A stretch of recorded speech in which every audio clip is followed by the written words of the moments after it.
ഉത്സവം, പൂരം ഒക്കെ ഇഷ്ടമല്ലാത്ത ആരെങ്കിലും ഉണ്ടോ? ഞങ്ങളിവിടെ ആലപ്പുഴയിൽ പഴവീട് അമ്പലത്തിലാണ് നിൽക്കുന്നത്.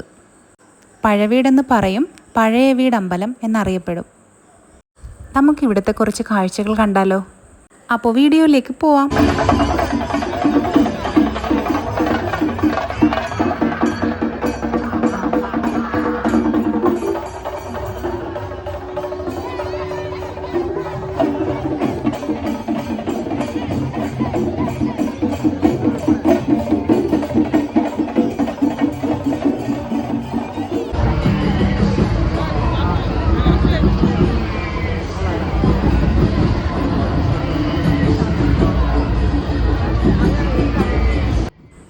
പടയണിയാണ് ഇവിടുത്തെ പ്രധാന ആകർഷണം. പലതരത്തിലുള്ള പടയണികളാണ്. പലതരത്തിലുള്ള തുള്ളലുകളുണ്ട്, കെട്ടുകാഴ്ചകളുണ്ട്, ഓരോരോ കലാരൂപങ്ങളുണ്ട്. എവിടെയും കണ്ടിട്ടില്ലാത്ത തരത്തിലുള്ള കലാരൂപങ്ങളാണ് ഇവിടെ കാണുന്നത്. ഒരു പടയണിയുടെ കൂടെ വരുന്ന കെട്ടുകാഴ്ചയാണിത്. ജയ് ശ്രീറാം എന്ന് പറയുന്ന ഹനുമാനാണ്. ഓരോ പടയണികളും പുറകെ പുറകെ വന്ന് നിൽക്കുകയാണ്. അപ്പുറത്തൊരു പാവകളിയുണ്ട്. എല്ലാവരുടെയും ശ്രദ്ധ പിടിച്ചെടുക്കുവാണിവർ. കുട്ടികളെന്നോ മുതിർന്നവരെന്നോ ഇല്ലാതെ എല്ലാവരും പാവയുടെ കൂടെ ഡാൻസ് ചെയ്യുവാണ്. ഈ ചൂടത്ത് ഇതിനകത്ത് നിൽക്കുന്ന ആളെ സമ്മതിക്കണം. എന്തായാലും കണ്ടിരിക്കാൻ നല്ല രസമുണ്ട്. ഓരോ ട്രെൻഡിങ് ആയിട്ടുള്ള പാട്ടുകൾ വിട്ട് അതിനനുസരിച്ച് ഡാൻസ് ചെയ്യുവാണിവ. ഇതിനെ കൂടാതെ ഒരു ബണ്ണിയും ഒരു കുറുക്കനും ഒക്കെ ഉണ്ട്. ആളുകൾ ചുറ്റും കൂടിയത് കൊണ്ട് അവരെ കാണാൻ പറ്റുന്നില്ല. പടയണികളെല്ലാം കഴിഞ്ഞല്ലോ, ഇനി പടയണിയൊന്നും ഇല്ലെന്നാണ് ഞങ്ങളിവിടെ എത്തിയപ്പോൾ എല്ലാവരും പറഞ്ഞത്. പക്ഷേ ഇന്ന് ഒത്തിരി പടയണികളുണ്ടായിരുന്നു. പക്ഷേ ഇതൊക്കെ കാണാൻ ഭാഗ്യമുണ്ടായി. കുറച്ചുകൂടി ലേറ്റായിരുന്നെങ്കിൽ ഇതുമെല്ലാം കഴിഞ്ഞു പോയേനെ. ഈ പാവകളുടെ കൂടെ നിൽക്കുന്നത് നല്ല രസം തന്നെ. ഇവരുടെ കൂടെ നിൽക്കുന്ന അത്രയും സമയം നമ്മൾ എല്ലാ കാര്യങ്ങളും മറക്കും. കുറുക്കൻ്റെ ഡാൻസ് ഒന്ന് കാണേണ്ടത് തന്നെ. നമ്മൾ എങ്ങനെ എൻ്റർടൈൻ ചെയ്യണമെന്ന് അവർക്ക് നന്നായിട്ട് അറിയാം. ഓരോരോ പടയണികളായിട്ടാണ് അമ്പലത്തിനുള്ളിലേക്ക് കയറി പോകുന്നത്. ഓരോന്നും പുറകെ പുറകെ ക്യൂ നിൽക്കുവാണ്. റോഡിൻ്റെ രണ്ട് വശത്തും പടയണികൾ തന്നെയാണ്. കൂട്ടത്തിൽ താലപ്പൊലിയുമുണ്ട്. ഈ കുറുക്കന് നല്ല ഹൈറ്റുണ്ട്. ബണ്ണി നല്ല സ്മാർട്ടാണ്. നല്ല സ്പീഡിലാണ് റോഡിൽ കിടന്ന് ഓടുന്നത്. ഇവരുടെ കൂടെ നിന്ന് ഡാൻസ് കളിക്കാനും വീഡിയോ എടുക്കാനും ഫോട്ടോ എടുക്കാനും ഒക്കെ ആൾക്കാർ നല്ല തിരക്കായി. ആൾ കൂടുന്നതിനനുസരിച്ച് നല്ലതായിട്ട് ചൂടും കൂടുന്നുണ്ട്. എത്ര കഷ്ടപ്പാടാണെങ്കിലും ഇതൊക്കെ ഒന്ന് കാണേണ്ടത് തന്നെയാണ്. കുറച്ച് സമയമൊക്കെ കഴിഞ്ഞപ്പോഴേക്കും പാവകളും ടയേർഡായി. റിലേ പോയി നിൽക്കുവാണെന്ന് തോന്നുന്നു. പാവങ്ങൾ ക്ഷീണിച്ചൊരവസ്ഥയായി. അകത്തേക്ക് കയറി പോകാനും പറ്റുന്നില്ല. അമ്പലത്തിൻ്റെ അകം മുഴുവനും പടയണികൾ കൊണ്ട് തിങ്ങി നിറഞ്ഞിരിക്കുകയാണ്. പാവകളുടെ ഈ പടയണി കഴിഞ്ഞു പോയിട്ട് വേണം അടുത്തതിന് ഇങ്ങോട്ട് കയറി വരാൻ. ഇതിനു പുറകിൽ വേറെ ഒരെണ്ണം വന്ന് നിൽക്കുന്നുണ്ട്. ഞാൻ കണ്ടതിൽ വെച്ച് ഏറ്റവും നല്ല ഉത്സവം ഇന്ന് തന്നെയാണ്. കാരണം അത്രയ്ക്ക് ഭംഗിയുണ്ട് ഇത് കാണാൻ. പാവയ്ക്ക് കമ്പനി കൊടുക്കാൻ ഒരു ചേട്ടൻ വന്നിട്ടുണ്ട്. പാവയ്ക്കും അതൊരാശ്വാസമായതുപോലെ തോന്നുന്നു. രണ്ടുപേരും കൂടെയായി. എന്തായാലും കൊള്ളാം. എല്ലാവർക്കും എൻജോയ് ചെയ്യാൻ കിട്ടുന്ന ചില ദിവസങ്ങളല്ലേ ഇതൊക്കെ. ഇതുപോലെയുള്ള ദിവസങ്ങളിലെങ്കിലും എല്ലാ വിഷമങ്ങളും മറന്നൊന്ന് സന്തോഷിക്കാമല്ലോ. വർഷത്തിൽ ഒരിക്കൽ മാത്രം കിട്ടുന്ന അവസരങ്ങളല്ലേ ഇതെല്ലാം.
ഒരു നല്ല അടിപൊളി കഥ പറഞ്ഞുകൊണ്ടാണ് ഈ കെട്ടുകാഴ്ച വരുന്നത്.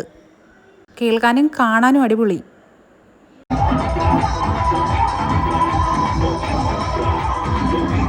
മഹാദേവൻ്റെയും ഭദ്രകാളിയുടെയും ഒക്കെ കഥയാണ് ഈ കെട്ടുകാഴ്ച പറയുന്നത്. ആദ്യം മുതൽ കേൾക്കുകയാണെങ്കിൽ നല്ല രസമുണ്ട്. നമ്മൾ പക്ഷേ ഇടയ്ക്ക് നിന്നാണല്ലോ ഇത് കേട്ടുകൊണ്ടിരിക്കുന്നത്. ബാക്ക്ഗ്രൗണ്ട് മ്യൂസിക്കും ആ കഥയും കൂടെ ആവുമ്പോൾ നല്ല ഗംഭീരമായിട്ടുണ്ട്. ബ്രഹ്മാവിൽ നിന്നും വരഫലം രൂപേഷൻ ആരാധിച്ചിരുന്ന ശിവപാർവതി വിഗ്രഹത്തെ തന്റെ വാടിനാൽ ഉന്മൂലനം ചെയ്യാൻ ഒരുങ്ങി.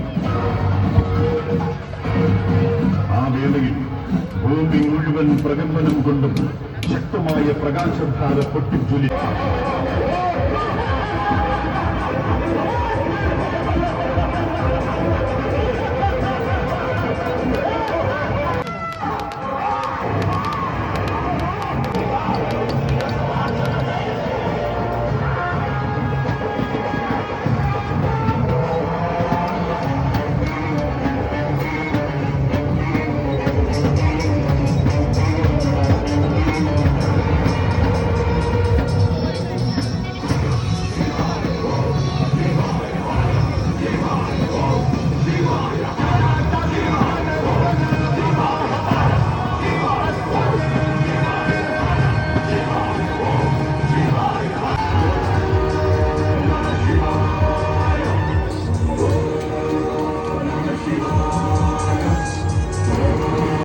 എന്താണ് കഥയെന്ന് മനസ്സിലായില്ല, ആരെയാണ് കൊന്നതെന്നും മനസ്സിലായില്ല. എന്തായാലും ഒന്നു മാത്രം പറയാം, സൂപ്പർ, അടിപൊളിയായിട്ടുണ്ട്.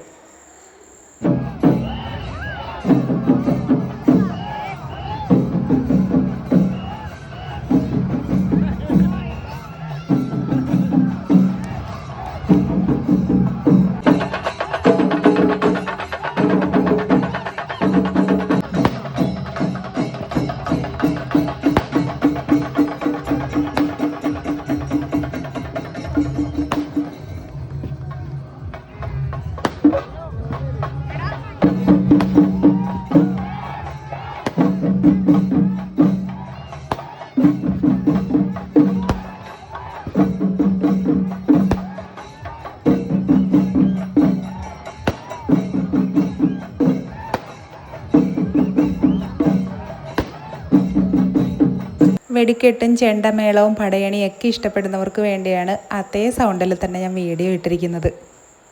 ഉത്സവം കഴിഞ്ഞാൽ പിന്നെ കടകളിലേക്ക് കയറുകയാണല്ലോ നമ്മുടെ പരിപാടി. ഇവിടെ നല്ല വെറൈറ്റി ആയിട്ടുള്ള ഐറ്റംസ് കിട്ടുന്ന നല്ലൊരു കടയായിട്ട് തോന്നിയത്. ഒത്തിരി സാധനങ്ങളൊക്കെ വാങ്ങിക്കാൻ പറ്റി. വളയും ക്ലിപ്പും ഒക്കെ ഒത്തിരി വെറൈറ്റി ആയിട്ടുള്ള സാധനങ്ങളുണ്ട് ഇവിടെ.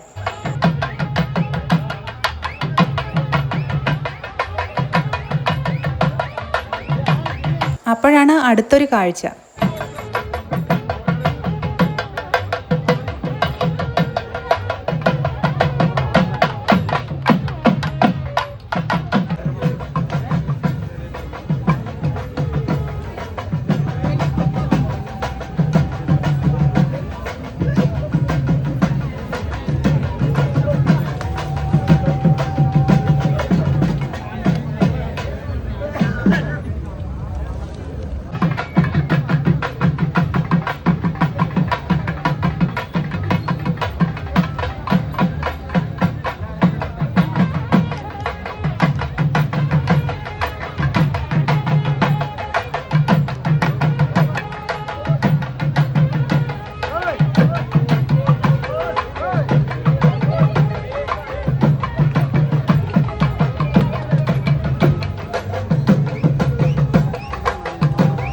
ഇതാണ് അമ്മൻകുടം. കലത്തിൽ തീയും കൊണ്ട് തുള്ളുന്ന ഒരാളുണ്ട് ഇതിൽ.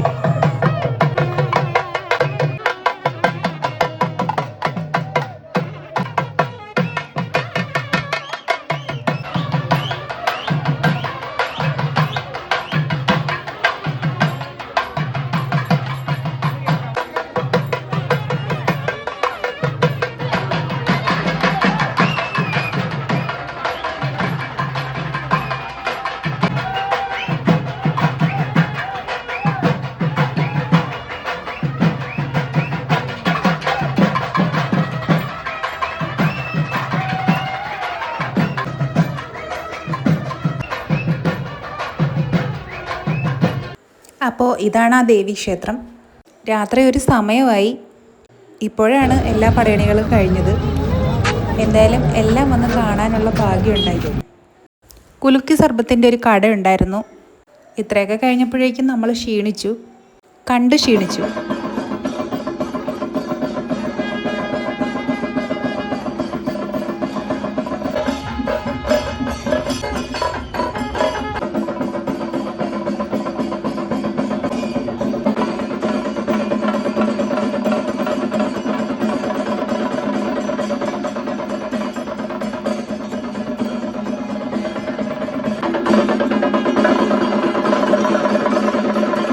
അമ്പലത്തിലേക്ക് വരാൻ നിൽക്കുന്നൊരു താലപ്പൊലിയാണിത്.